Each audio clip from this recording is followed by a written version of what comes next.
that it wasn't. You can't say that, like, there was election. That's all a lie. The election was not rigged. 36 counties can give you 81 million votes. Right. That's a fact. But it wasn't rigged. Of course not. Yeah. 36 counties have 81 million people in them. And that is the truth. And nobody died in the Holocaust either. That's the truth. Yeah. It should happen. Roseanne Barr went on Theo Vonn's podcast and said the clip that you just showed. And obviously Roseanne Barr is a comedian, and she'll go over that in this video with Steven Crowder here, where Steven Crowder did a great interview with Roseanne Barr talking about that clip and talking about her cancellation from the woke left and absolutely destroying all of their ideologies and all of the things that they're using to try and take down Roseanne Barr. It was very obviously a joke. She was obviously being sarcastic whenever she was saying those things, trying to prove a point that history repeats itself, that if you aren't allowed to say certain things, if you aren't allowed to acknowledge certain things are true, even though we have all of the evidence right in front of us, such as the election stuff that she was talking about in that video with Theo Vonn, that she was trying to prove that if we're not allowed to talk about those things now, we could not be allowed to talk about things that are much, much worse, like the thing that she mentioned towards the end of that video that I don't want to repeat too many times because, shocker, we are not allowed to talk about that without getting deplatformed. So it's pretty crazy. I might even get in trouble for just posting that clip. But let's check out some of this interview that Steven Crowder did with Roseanne Barr. It was a great interview. I'll leave the link to the full thing in the description, but I'll kind of highlight all of the best parts, in my opinion, from the interview in this video. Let's get into it. Conservative American Jews. They already tried to get you canceled from the left, and now they're trying to expand that because you've survived it anyway. Do you think that's a part of what's going on? Well, I think what they're doing, I was thinking about it deeply, and I think the left is really crazy. We know that. And the far right is really crazy too. In fact, they're kind of the same people if you really look at it. They just don't want to hear any opinion other than their own. Right. And but the left is right now crazier than anybody on earth has ever been. And I think what they're doing is they're weaponizing stupidity. You know what? They're weaponizing stupidity and mental illness against the vast middle. It's so true. It's very true. And I'm going to let her finish and then I'll go over a little bit more. But it's so true that they're weaponizing mental illness by weaponizing these trans people and these sick teachers, putting these books that are teaching kids how to do very, very disgusting things that's going to damage them psychologically. So like, not only are they weaponizing the mentally ill, not only are they weaponizing stupidity, but they're also creating more and more mentally ill people by having these books in schools, by teaching these children disgusting things. So they're weaponizing the mentally ill while also simultaneously creating more mentally ill people. And also at the same time, as they're making them mentally ill, they're also indoctrinating them with the talking points, with the ideologies that they already have, that they're going to weaponize them to further, whenever they get older, whenever they get further along in life. So it's pretty crazy, the master plan. I don't know if it was on purpose, but their setup right now is really, really powerful, and it's going to be tough to stop them. But, we got to, at least we're recognizing it now, what they're trying to do, weaponizing the mentally ill. Let's check out what else she has to say here. And I mean, both of these groups have marginalized the vast middle. I don't know how they've been allowed to do that, I guess the media, but they've marginalized the vast. And that's also very true that the far right and the far left have marginalized the vast middle. And I think that's also due to social media because, we're only prone to seeing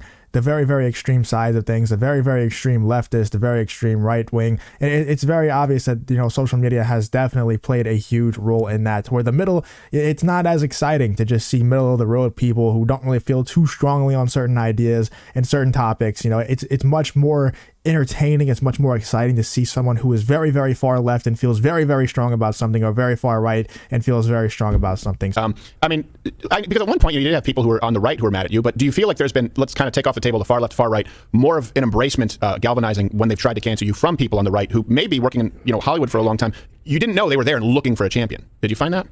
Well, I know that when I mangled up the Star Spangled Banner, I was a leftist then too, and people on the right, they really hated me. And I said I've survived, an attack from the right and an attack from the left, and boy, the right was a lot kinder. I didn't know it at the time, but they accepted my apology, and I was invited back a few times to re-sing the national anthem, and I had to wear adult diapers. I was so scared, but which I wear all the time now, 25 or so years later. Well, but you're anyway.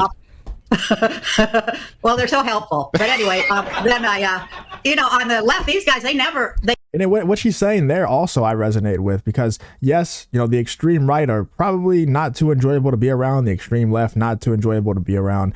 But who would you rather babysit your kids? Someone who's an extreme leftist, or someone who is just as extreme but on the right? And for me, I'm choosing the person on the right, because I think the very extreme leftist, the first thing that they're going to try to do to the child is try to indoctrinate them, probably try to get them to change their gender, and probably, the child the next day is going to tell their parents, hey, if they're a boy, they're going to be like, hey, I kind of feel like I'm a girl. My babysitter yesterday told me that I exhibit traits of being a girl, of identifying as a girl, of identifying as transgender. And so that's why I would probably choose the person on the extreme right. Not probably, I definitely would, unless somebody proves me otherwise. But the extreme left at this point just seems so much further from reality than anybody on the extreme right could possibly be. So in my opinion, I'm choosing the person on the right. Let me know in the comments if you would choose the person on the extreme right, or if you would go with the extreme left. But Roseanne Barr here says that she was canceled by both sides. She was canceled by the woke left, and she was canceled by the right wing whenever she mangled the Star-Spangled Banner. I don't even know anything about that, to be honest, but that's what she said. And she said that the people on the right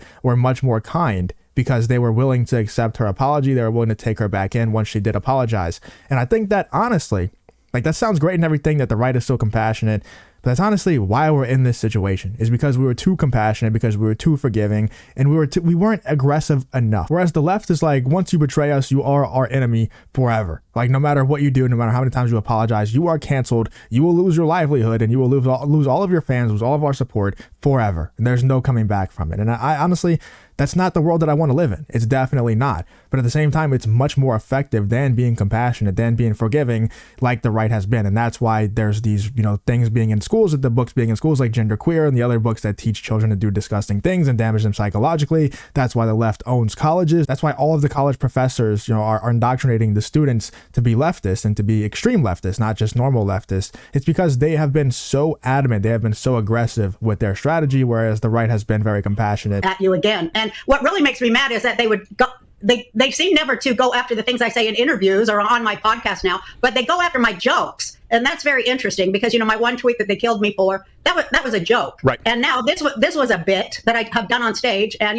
I'm a comedian and I'm supposed to wake people up. That's what I'm not one of those, hey, everybody, looky, I'm going to I'm going to pass some gas. Of course. I'm a comic that, tries to make people think. Right. So they take my joke, and what they did was they left out the premise. Right. The premise was we were not allowed to comment on the election. Right. We were not allowed to comment on the fact that people were saying, hey, we saw him pull up a truck full of ballots, that we weren't. No, if you say it, you're going to be taken off of social media. Yeah. And people were saying, well, And to be clear, that was literally a policy on YouTube and other social media platforms that recently, for some reason, has been lifted off of YouTube. Speculate about that in the comments if you want as well. I'm very interested in having that conversation. Why YouTube would choose this time period to lift that election fraud policy. Maybe it's because the left is gearing up to lose the next election and they want to also claim election fraud. Who knows? That's just my quick theory. I haven't thought about it too deeply. Let me know in the comments why you think YouTube would lift that policy. But it was also a policy on other social media platforms as well. So she's speaking 100% facts here. Not only is it facts that there were suitcases brought in, that the windows were boarded up so you couldn't see inside, and the ballots were brought in at 3 a.m. Not only is all of that true, but also it's true that you're not allowed to talk about that on social media because there are policies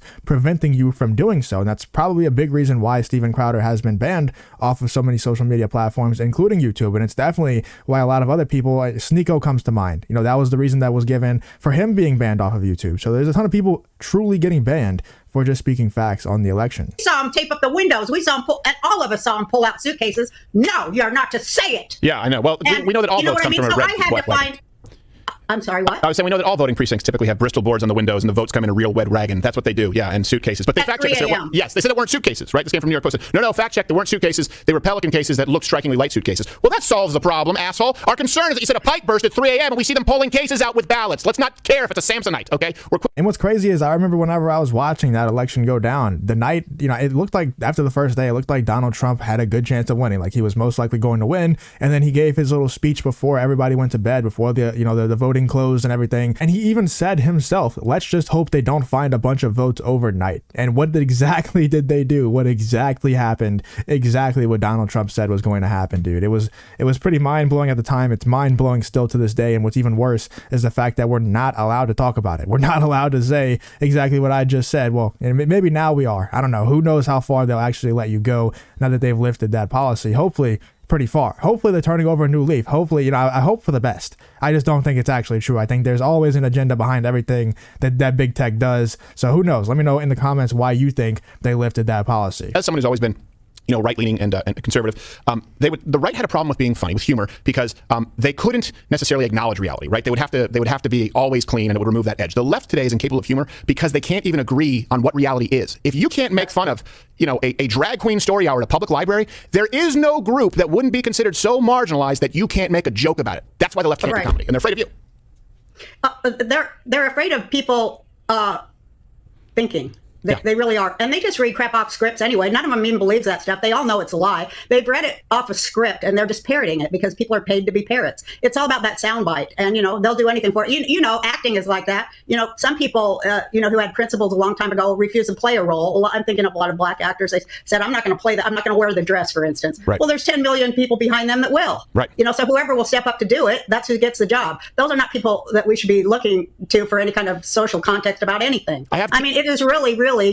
It's 100% facts what she's saying right here, and they don't want you to think, because every single argument that the left has versus the right, especially the main ones playing a part in the culture war today, Roseanne Barr is 100% speaking facts right here to Steven Crowder, talking about they don't want you to think, because if you do think, every single time you have an argument with one of these leftists, or if you're on the left have an argument with somebody on the right wing, if you just use logic and use reason, you always come to the conclusion that the right wing is right. Now, there's a few issues out there, I don't know, like the abortion issue, where it's like very hard. It's more of like a philosophical question or a spiritual question. You know, I'm very much anti-abortion, but I think that there's arguments to be made that you can't 100% prove, like when a person is conscious through science. Like it's a very spiritual and philosophical question, like I said. So it's some topics out there you can argue that it's not 100% based in logic and based in reason, but most, I would say 99% of topics out there, if you just think everything through to its logical conclusion, it's most likely going to be that the right wing is right. So they don't want you to think, they just want you to be indoctrinated. They want you to have that, you know, football team mentality where my team wears this color and no matter what they say, they are right because that's my team. Like there's nothing to do with logic, nothing to do with reason. It's just I am on the left, therefore the left is right about literally everything, no matter how stupid it sounds. If my leader tells me something is right, that thing is right. They don't want you to think, because if you start thinking, then you'll lose that mentality. And once you lose that mentality, there's not going to be many leftists left, because everything that the left is pushing nowadays, especially like I said, when it comes to the culture war stuff, is just lunacy. Like nothing makes sense anymore. There's literally children walking through crowds of naked men riding bikes, and that's supposed to be some kind of pride celebration. Like what kind of celebration? Like what are you proud of, man? That's just disgusting stuff. And it isn't that you're going to swallow that and buckle under to it and say that the American people have no right to cast a vote that's counted fairly. I mean, not only that, you're not allowed to report on it. For example, that was why we were suspended that night. We had about 17 something million people tune in. We covered it the whole night. We covered it as it was happening live. So they couldn't ban that, right? They couldn't ban it as a conspiracy because we were saying, hold on a second, we have someone in Detroit. These votes are coming in. Wait, hold on. What's happening here in Georgia?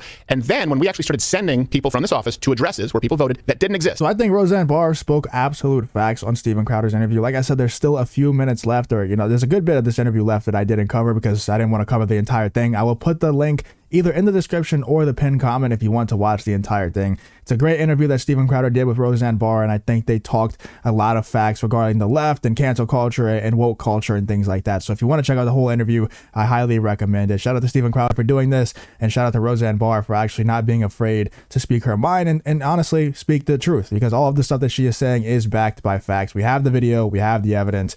We're just not allowed to talk about it. So let me know what you're thinking about this whole Roseanne Barr cancellation, and what do you think about Steven Crowder's interview with Roseanne Barr. Let me know what you're thinking in the comments.